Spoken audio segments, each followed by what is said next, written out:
Hello friends, VS classes for you में आपका स्वागत है। आज का हमारा टॉपिक है संविधान सभा। तो इस टॉपिक में हम संविधान सभा से जुड़े सारे क्वेश्चन कवर कर लेंगे। कई कॉम्पिटिटिव एग्जाम में इससे क्वेश्चन आया है। आई होप कि आप अच्छे से वीडियो देखेंगे और उसके बाद आपको इसके बारे में कोई भी डाउट नहीं रहेगा। अगर फिर भी कोई डाउट रहता है तो आप कमेंट सेक्शन में पूछ सकते हैं। तो संविधान सभा का सुझाव सबसे पहले कब दिया गया और किसने दिया? जनरली संविधान सभा का सबसे पहला सुझाव एम.एन. रॉय ने 1934 में दिया और इसी सिलसिले में 1942 में सर स्टैफोर्ड क्रिप्स की अगुवाई में क्रिप्स मिशन भारत आता है। ये क्वेश्चन भी आ चुका है कि क्रिप्स मिशन भारत कब आया, तो वो कब आया? 1942 में। फिर 46 में कैबिनेट मिशन आता है और उसी के तहत नवंबर 1946 में संविधान सभा का गठन होता है। जब संविधान सभा का गठन होता है तो ये देखना है कि कितनी सीटें होंगी, कहाँ कहाँ से मेंबर चुन के आएंगे। तो उसके लिए क्या किया कि जनसंख्या के अनुपात में सीटों का बंटवारा हुआ, जो कि औसत 10 लाख लोगों पर एक सीट हुई। तो कुल सदस्य हुए 389, जिसमें से 296 तो उस टाइम पे ब्रिटिश प्रांत के थे, जिस पे डायरेक्ट ब्रिटिश रूल कर रहे थे, और 93 थे प्रिंसली स्टेट्स, जिसमें राजे महाराजे राज कर रहे थे। ठीक है, तो ब्रिटिश प्रांत जो थे उनमें तो इलेक्शन हुए और जो प्रिंस स्टेट थे जहां राजे महाराजों का राज था उनमें नामांकन का प्रावधान हुआ कि वो अपना मेंबर नॉमिनेट करेंगे। तो इस तरह से हम कह सकते हैं कि जो संविधान सभा का जो गठन हुआ उसमें इलेक्शन भी है और नॉमिनेशन भी है। ठीक है, तो जो ब्रिटिश प्रांत में जो 296 कुल सीटें थी उसमें जब इलेक्शन हुआ तो 208 सीटें कांग्रेस को गई, 73 मुस्लिम लीग को गई और 15 इंडिपेंडेंट कैंडिडेट्स को मिली। और जो 93 प्रिंसली स्टेट्स थे वो शुरू में संविधान सभा से दूर ही रहे, उन्होंने अपना कोई भी मेंबर नॉमिनेट नहीं किया था। और आगे खास बात यह है कि जो महात्मा गांधी और जिन्ना जो मुस्लिम लीग से संबंधित थे, जिन्ना, वो संविधान सभा के सदस्य नहीं थे। मुस्लिम लीग ने संविधान सभा की बैठक में हिस्सा नहीं लिया क्योंकि मुस्लिम लीग चाहता था कि इस देश का विभाजन हो। वो अपने लिए एक अलग प्रांत की मांग कर रहा था। अब 9 दिसंबर 1946 को संविधान सभा की पहली बैठक होती है।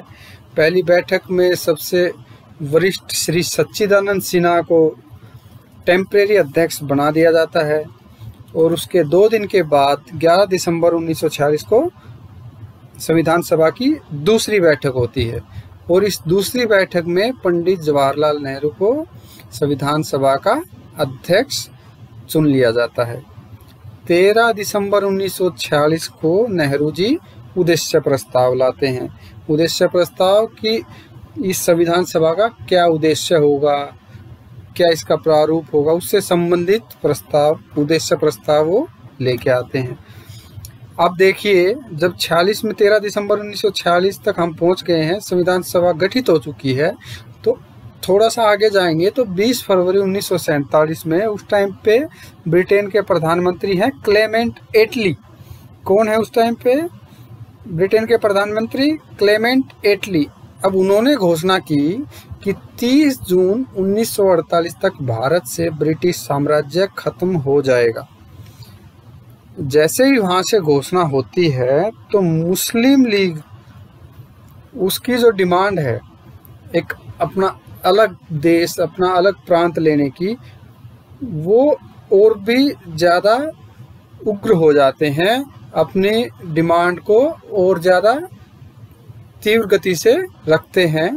तो 3 जून 1947 को ब्रिटेन ने घोषणा कर दी कि संविधान सभा जो भी संविधान बनाएगी तो वो उन हिस्सों पे लागू नहीं होगा जो उसे लागू नहीं करना चाहते। ठीक है, आपने देखा कि संविधान सभा से दूरी मुस्लिम लीग ने बना ली है।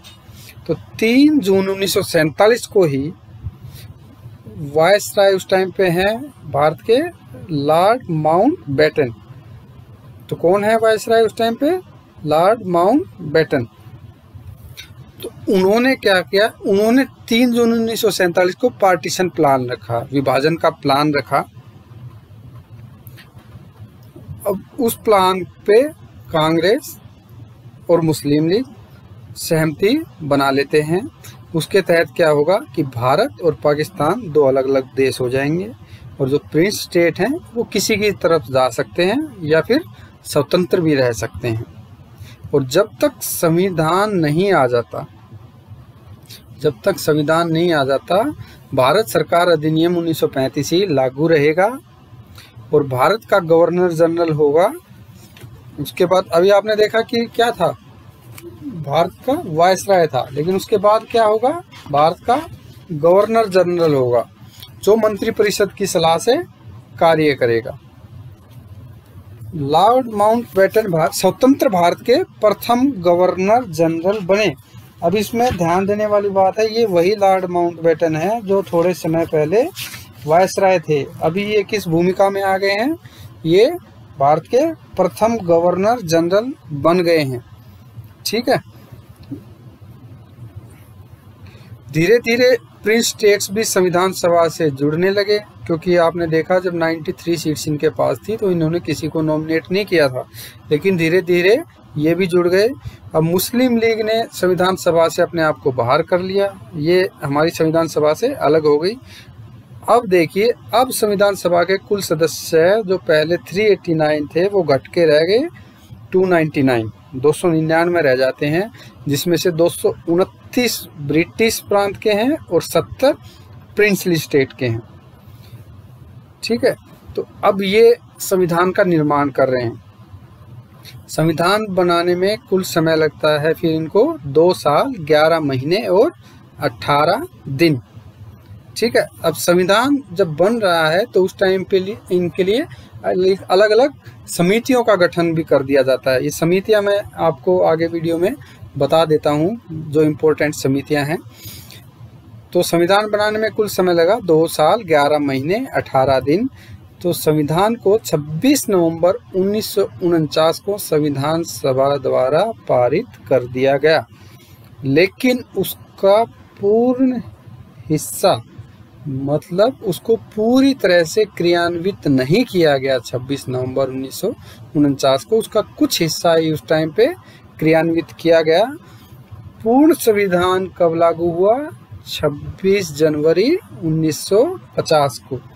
और जब संविधान ओरिजिनल में बना उस टाइम पे उसके 22 भाग, 395 अनुच्छेद और 8 अनुसूचियां थी, लेकिन अब उसके 22 भाग, 395 अनुच्छेद और 12 अनुसूचियां हैं। तो अनुसूचियां 8 से बढ़ के कितनी हो गई? 12। अब संविधान सभा की अंतिम बैठक 24 जनवरी 1950 को होती है और डॉक्टर राजेंद्र प्रसाद को भारत का प्रथम राष्ट्रपति चुन लिया जाता है। तो हमारे प्रथम राष्ट्रपति कौन होते हैं? डॉक्टर राजेंद्र प्रसाद। अभी मैं जो समितियों की बात कर रहा था, संविधान सभा की प्रमुख जो समितियां हैं, ये संचालन समिति, इसके अध्यक्ष डॉक्टर राजेंद्र प्रसाद, संघीय संविधान समिति पंडित जवाहरलाल नेहरू, प्रांतीय संविधान समिति सरदार वल्लभ भाई पटेल, प्रारूप समिति डॉक्टर भीमराव अंबेडकर और संघ शक्ति समिति पंडित जवाहरलाल नेहरू। ठीक है। और हमारे प्रथम प्रधानमंत्री कौन बन जाते हैं? पंडित जवाहरलाल नेहरू। तो आप मुझे कमेंट सेक्शन में हमारे प्रथम गृह मंत्री का नाम बताएंगे। अगर आपने वीडियो ठीक से देखा है तो अब आपको पता लग गया, जो संविधान सभा थी वही हमारी अंतरिम सरकार बनती। जो संविधान सभा थी, शुरू में चुनाव नहीं हुए हैं, वही हमारी अंतरिम सरकार बनती है। जब तक कि इलेक्शन नहीं हो जाता तो उसमें हमारे प्रथम प्रधानमंत्री पंडित जवाहरलाल नेहरू बन जाते हैं। तो अब आप थोड़ी सी मेहनत कीजिए और कमेंट सेक्शन में बताइए कि हमारे प्रथम गृह मंत्री कौन थे? हिंट मैं आपको दे देता हूँ, उन्हें लौह पुरुष भी कहा गया है। धन्यवाद।